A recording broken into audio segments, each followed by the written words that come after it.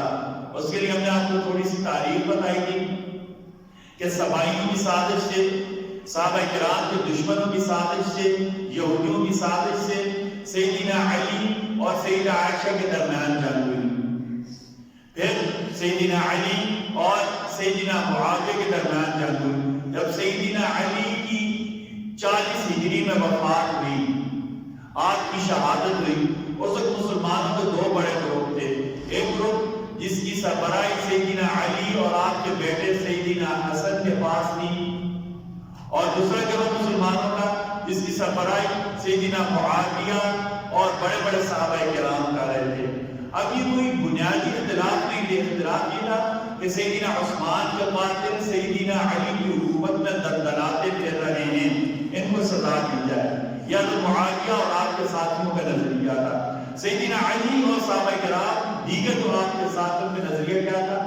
ان کی وجہ سے حالات خراب ہوئے ہیں، معاشرے میں ان کا بڑا اثر رسوخ ہے، حالات ٹھیک ہو جائیں گے پھر ہم انہیں سزا دیں گے۔ اسی بات پر آپس میں اختلافات کرے، جنگیں ہو گئی۔ میں نے بتایا تھا کہ 41 ہجری میں سیدنا حسن جب خلیفہ بنے، سیدنا حسن نے بغیر کسی شرائط کے سیدنا معاویہ کے ساتھ صلح کر لی، اور ساری حکومت، سارے اختیارات، ساری خلافت سیدنا معاویہ رضی اللہ عنہ وارضاہ کے سپرد کر دی۔ اس سے آپ کی سرداری کا بھی پتہ چلتا ہے، اور میرے نبی صلی اللہ علیہ وسلم کی اس پیشن گوئی کا بھی پتہ چلتا ہے جو آپ نے اپنے بیٹے سیدنا حسن کے بارے میں فرمائی تھی، میرا یہ بیٹا مسلمانوں کے دو گروہوں کے درمیان صلح کرائے گا۔ 41 ہجری کو ہماری تعلیم کی کتابوں میں عام الجمعہ کہا جاتا ہے کہ مسلمانوں کی بڑی خوش بختی کا سوال ہے جس سال مسلمان دوبارہ اکٹھے ہو گئے ہیں۔